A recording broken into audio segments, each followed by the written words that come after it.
So the coming of spring. An uncle and his two nephews lived in a cabin in the woods. Each day the uncle went to hunt and to dig wild potatoes. The younger of the two nephews did not know that he had a brother. The uncle kept his elder nephew hidden in an old couch for fear that the daughters of Sannohesis Gawa would come and carry him away. Though the uncle brought home a plenty of good potatoes, he gave his younger nephew poor ones. As the boy grew older, he began to wonder why he and his uncle were always alone. One day, when he asked if there were people living near them, the old man said, "Far off in the west, there are bad people. They have carried away our people, one after another, till we are the only ones left." The boy wondered why his uncle gave him poor potatoes. He saw him put a plenty of large potatoes in the kettle in the evening, but in the morning only small ones were left. One night he made up his mind to keep awake and to find out what became of the large potatoes. He tore a hole in the deer skin he slept under and watched his uncle. Toward the middle of the night, the uncle got up, stirred the fire, and going to an old couch in the corner, he called, "Out, nephew! Nephew, it's time to get up." When there was no answer, he struck the couch with a switch and called, "Nephew, nephew, are you ready to eat?" Then the top of the couch came up and a young man appeared. The two men sat down by the fire. The potatoes, covered with moss, were simmering. The uncle uncovered them, picked out the largest and the best, and gave them to the young man. After the two had eaten heartily, the old man took a turtle rattle and kept time while the young man danced. The little boy thought, "That must be my brother. Now I'll have fun." When the young man hid himself in the couch, the uncle covered up the fire and lay down in his own place. The next morning, as soon as his uncle had gone out to dig potatoes, the little boy began cooking. When all was ready, he went to the couch, raised the cover, and said, "Come out, brother, come out. We'll eat and then dance." "No," said the young man, "I cannot come out in the daytime. If I did, those Wadioyodai's girls who live off in the west would hear me." "Never mind," said the little boy. "They'll not hear you." "Yes, they will, and they will come and carry me off. They don't know that I am here, but if I make a noise in the daytime, they will hear it and come for me." No matter what the young man said, the boy teased and begged till he came out of the couch.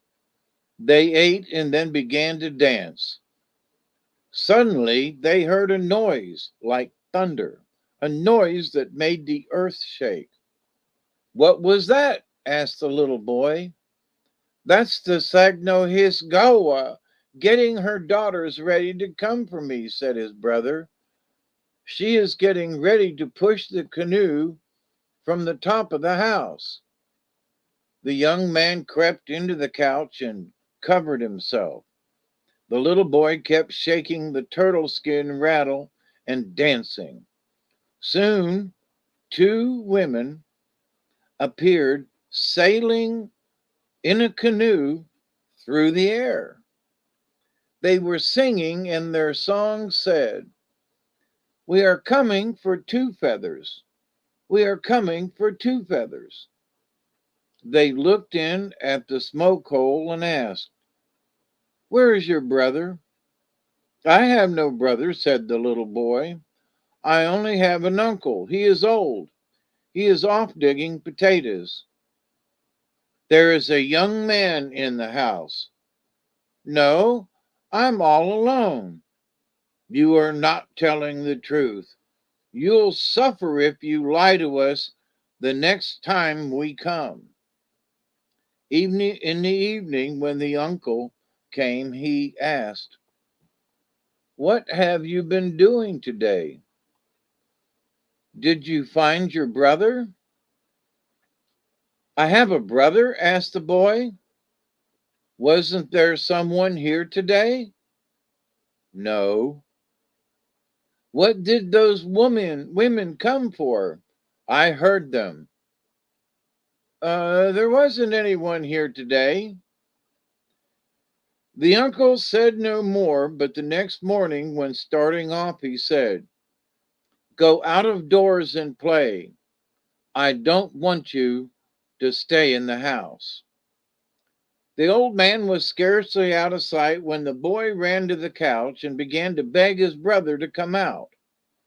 At last the young man came, and the two amused themselves till the elder brother heard the women coming. "Now," said he, "I shall have to go." But he hid in the couch.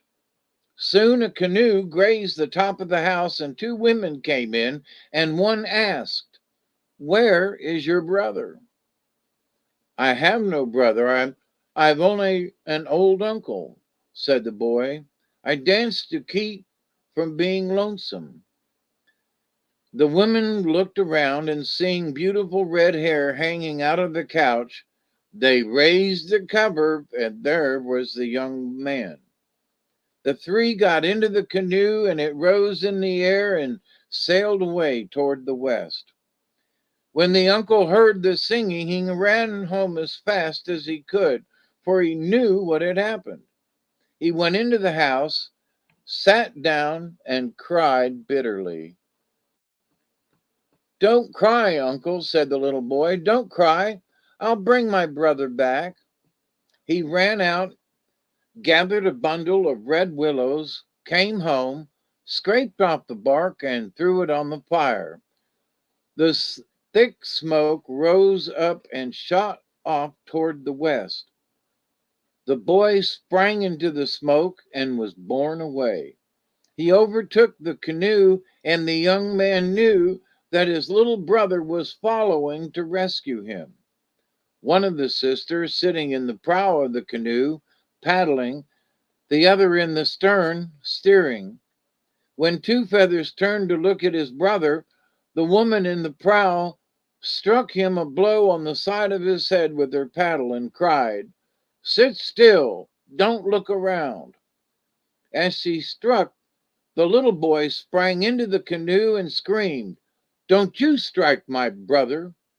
Then he said, "Let this canoe turn around and take my brother home." Instantly the canoe turned, and in spite of all the women could do, it sailed back faster than it had come. As it was nearing his uncle's house, the women began to beg the boy to let his brother go with them.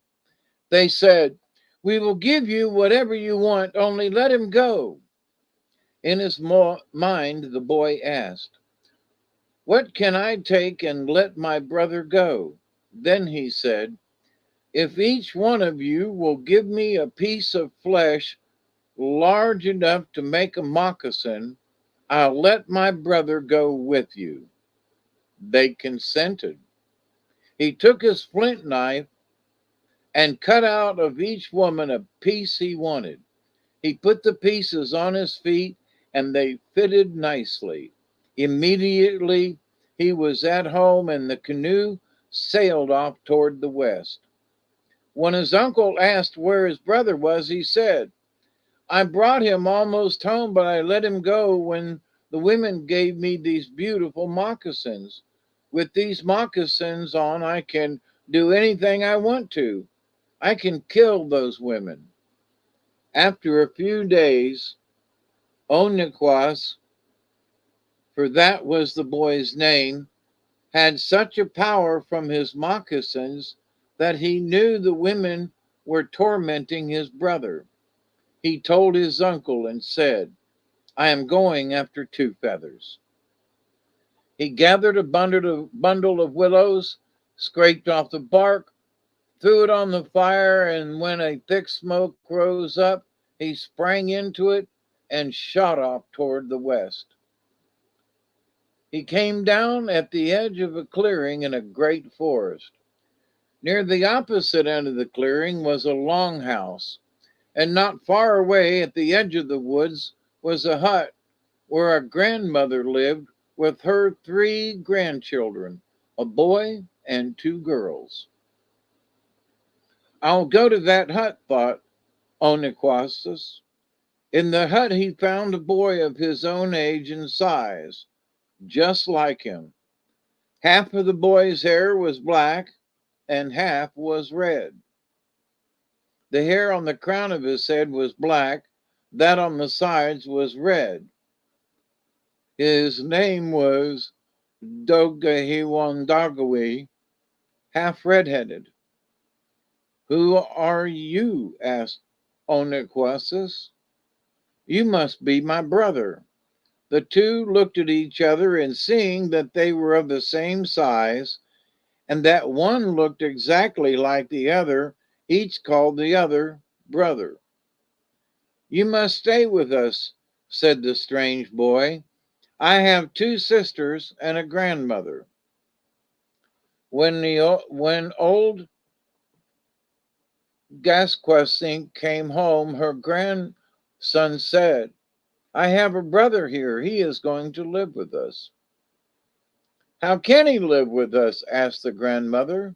We are poor. He is poor too. He will be satisfied with what we can give him. At last the old woman said, Let him stay. Then the grandson asked, What are they doing at the longhouse? The chief's daughters have brought a man from the east, from the wampum people. Each night they hang him up and make him cry, for his tears are wampum beads. Can we go to the longhouse? Asked the boy. We can go and maybe we'll get a chance to pick up some of the wampum. When night came, the old woman and her grandson, Anoniquas, went to the longhouse. Oniquas said to his friend, We will gather some dry rushes, and if the chief will let us go inside the longhouse, we will light pipes for the people. When they had gathered the rushes, the old woman asked the chief if she might go in and have a chance to pick up wampum, and if her grandsons might carry lighted rushes to the men who wanted to smoke. The chief said, Let the old woman in. She is a good woman. Let her have a chance and let the boys in too. 2 feathers was hanging from a post, driven into the ground near the fire. When he saw his brother, he smiled. Everyone who saw him smile asked in their mind, How can that poor man smile? When the house was full of people, the chief told his daughters to take firebrands and hold them to the young man's body. They burned him on one side and then on the other. He cried bitterly, and as the tears fell, they changed into beautiful wampum, falling in a shower. The people scrambled for the beads. The old grandmother got a few. After a while, they stopped the burning. The people rested and smoked till the chief said, Burn him again. Then Oniquasis took off one of his moccasins, told his friend to put it on, burn him again. Then Oniquasis took off one of his moccasins and told his friend to put it on and to stick his foot in the fire as soon as the sisters began to burn the young man. The instant the moccasin touched the fire, one of the sisters screamed with pain, and she didn't stop screaming till the boy took his foot away from the fire. The people asked what the matter was, but the girl wouldn't tell.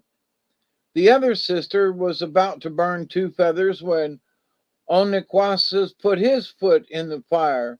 She dropped the brand and screamed as if in terrible pain. The grandmother and two boys went outside. Then Oniquasis said, "Let all who are in the house fall asleep and sleep soundly." As soon as the people were asleep, Oniquasis freed his brother, carried him outside, and then he fastened the door. And walking around the house, he repeated, "Let this house turn to stone, and let the stone be red hot. Let this house turn to stone, and let the stone be red hot." Right away the house was stone, and the stone was red hot. All the people inside were burned up. Then Nonquasis said to the old woman, "Grandmother, you must come home with me. You will be a good wife for my uncle." When the two brothers and the grandmother and her grandson reached the old man's house, they found him mourning for his nephews. He had been tormented by foxes that came to the door, knocked and called out, "We are here, uncle." Soon after the nephews went into the house, a fox came and called out, "I have come, uncle." "Let him in," said Oniquasis. The fox ran to the fire to get ashes to throw into the old man's face. Oniquasis caught him and said, "Now I'll punish you." He tied the animal's forelegs together with a bark rope and hung him up in the smoke hole. Tears rolled out of his eyes and made dark streaks along his cheeks. His face and nose were black with soot. His hair that had been white became tawny from smoke. When he was almost dead, Oniquasis took him down, threw him outdoors, and said, "Be off and never come here again." Since that time, foxes have black noses and their fur is a tawny yellow. The end.